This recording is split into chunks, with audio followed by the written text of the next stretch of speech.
The smell of roast turkey and freshly baked pumpkin pie filled my parents' suburban home as another Thanksgiving gathered the Sullivan family around the dining table. I adjusted my simple sweater, feeling distinctly underdressed among my siblings' designer outfits and expensive watches. "Pass the gravy, little brother," Marcus called out, his Rolex catching the light as he reached across the table. "Oh, and did I mention? Anderson and Mills just promoted me to Senior VP of Acquisitions." Our mother practically glowed with pride. "That's wonderful, sweetheart. Isn't that wonderful, James?" She nudged our father, who was already nodding enthusiastically. "That's my boy."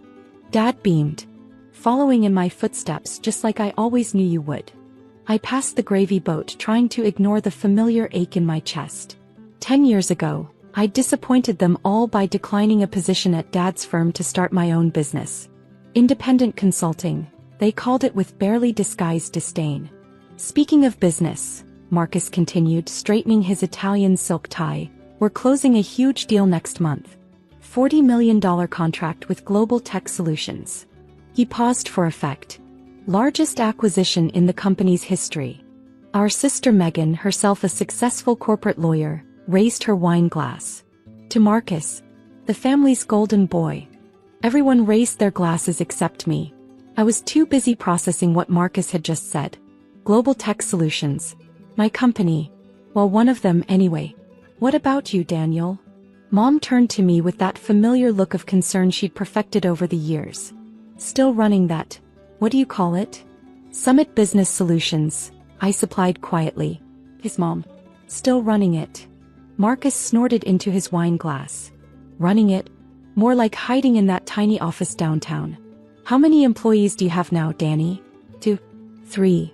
"Something like that," I replied, thinking about the 300 people working across my companies, none of them knowing that the mysterious DS Wright who signed their paychecks was actually Daniel Sullivan, the family disappointment. "You know," Marcus leaned forward, his voice taking on that condescending tone he'd mastered since childhood, "Anderson and Mills is always looking for good people. I could put in a word, get you a real job. Starting salary is only 6 figures, but it's better than whatever you're making with your little consulting thing." 6 figures. I suppressed a smile, remembering the 8-figure deal I'd closed just that morning. But they didn't need to know about that. "Not yet. Thanks, but I'm good," I said, reaching for the mashed potatoes. "Good." Marcus laughed loudly. "Danny, real executives make millions. They drive luxury cars, live in penthouses, make deals that actually matter. When was the last time you closed a deal worth more than a few thousand? If he only knew about the contract sitting on my desk waiting for his signature tomorrow. The one that would determine whether Anderson and Mills survived the next quarter. "Leave him alone," Mom sighed. "At least he's trying. We can't all be as successful as you, Marcus." Dad nodded sagely. "Some people just aren't cut out for big business. Nothing wrong with that, son." He patted my shoulder sympathetically. "As long as you can pay your bills, right?" I thought about my multiple homes, the private jet I'd bought last year, the offshore accounts that would make Marcus's yearly bonus look like pocket change. "Right, Dad? Just paying the bills." "Well, I have more exciting news," Marcus announced, clearly tired of discussing my mediocre career. "About that global tech deal. I'm meeting with their CEO tomorrow. Nobody knows who they are, very mysterious, but I've got it handled. By this time tomorrow, I'll have their signature on the dotted line." I took a sip of water, hiding my smile. Tomorrow's meeting would certainly be interesting. "That's the difference between us, Danny," Marcus continued, warming to his favorite topic, my failures. "I'm out there making real moves, changing the business landscape, while you're probably still working on spreadsheets for local shops." Our cousin Peter chimed in from across the table. "Hey, those shops need help too.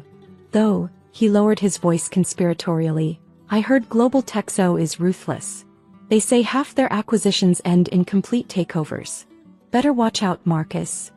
Marcus waved his hand dismissively. "Please. I've never met a CEO I couldn't charm. This deal is practically done. In fact." He raised his glass again. "To the biggest deal of my career. $40 million, baby." Everyone cheered. I quietly checked my watch. 16 hours until our meeting. "Don't you want to celebrate your brother's success?" Mom nudged me, frowning at my untouched wine glass. "Oh, I'll celebrate tomorrow," I said softly. After the contract is signed. Marcus mistook my meaning and grinned. Tell you what, little brother. Once this deal goes through, I'll take you to my tailor. Get you a proper suit. Can't have you looking like a small-time consultant forever. I glanced down at my casual sweater, remembering the custom-made suits hanging in my penthouse closet. The ones I wore to board meetings where I made decisions that affected thousands of careers, including very soon my brother's. Thanks, Marcus.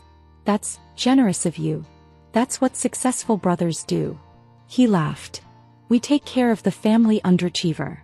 As dessert was served, Marcus held court, detailing his plans for after the global tech acquisition. New house, new car, maybe even a small yacht.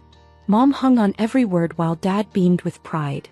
I stayed quiet, eating my pie and thinking about the documents waiting in my office.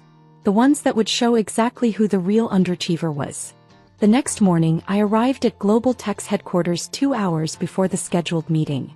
My real office, not the small downtown space Marcus thought I worked from. The top floor of a gleaming skyscraper, where floor-to-ceiling windows offered a panoramic view of the city. Good morning, Mr. Wright. My executive assistant Sarah greeted me, already at her desk. Your brother's team arrived early. They're waiting in the main conference room. I smiled, removing my cashmere coat. How early? An hour. Mr. Sullivan has been telling everyone who'll listen about his guaranteed success rate with CEOs. She paused. He also asked if we could upgrade the coffee. Apparently, it's not premium enough for Anderson and Mills executives. Is that so? I straightened my bespoke suit, worth more than Marcus's yearly bonus. Let's not keep him waiting then.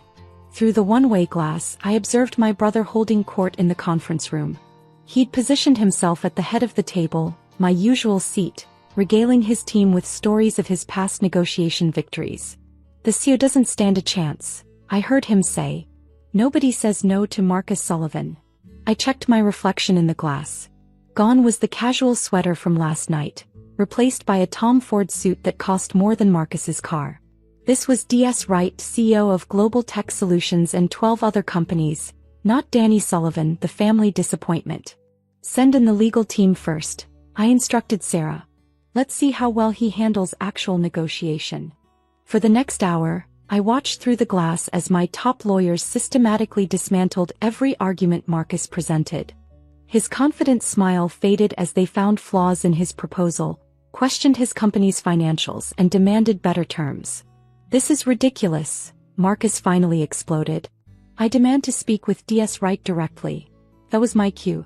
The room fell silent as I entered. Marcus stood up, straightening his tie, ready to unleash his famous charm. Then he saw me. His face went through a series of expressions. Confusion, disbelief, shock, and finally horror. Danny. His voice cracked. What are you doing here? This is a high-level executive meeting. I know exactly what this meeting is, I said calmly, taking my seat at the head of the table. I called it. But. Marcus sank back into his chair. You run Summit Business Solutions. That little consulting firm. One of my companies, yes. I opened the contract in front of me. Along with Global Tech Solutions, Wright International Holdings, and about 10 others you've probably heard of. I smiled. Still think I need help with my spreadsheets? The blood drained from his face as realization set in. You're D.S. Wright? The D.S. Wright. The one your company's been desperately trying to make a deal with? Yes. I leaned forward. Though I have to say, after reviewing your proposal, $40 million seems a bit ambitious. Especially given Anderson and Mills' current financial situation. Marcus swallowed hard. What do you mean? I gestured to my legal team, who distributed new documents. Your company's been hemorrhaging money for months. That's why you need this deal so badly. But instead of doing proper due diligence, you've been busy bragging about your guaranteed success. This is a joke, right? Marcus looked around desperately. Danny, come on. Mr. Wright, I corrected him. And this is no joke.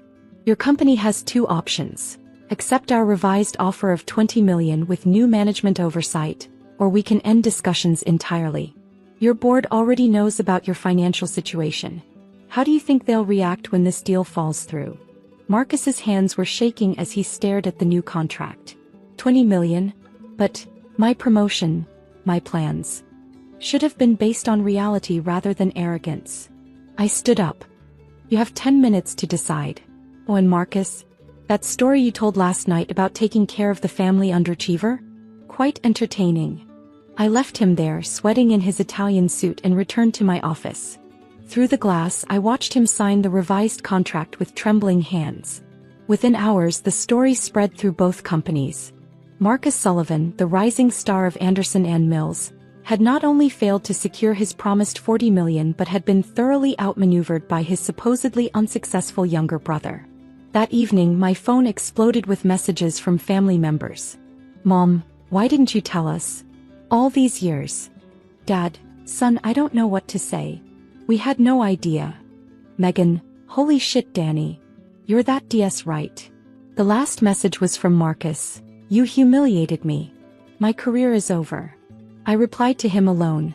No, Marcus. You humiliated yourself. I just showed you what a real executive actually looks like. Next week's family dinner would certainly be interesting. I made a mental note to wear one of my better suits. After all, I had an image to maintain now that I wasn't playing the role of family failure. My assistant Sarah appeared in the doorway. Your mother's on line 1. She's asking about Thanksgiving dinner next week. Apparently she'd love to host it at your little downtown office. I smiled, thinking about my penthouse with its wine cellar and private chef. Tell her I'll host this year. It's time the family saw how the underachiever really lives. Sometimes success doesn't need to be announced with constant bragging. Sometimes it's better to let it speak for itself, preferably through a $20 million contract with your arrogant brother's signature on it.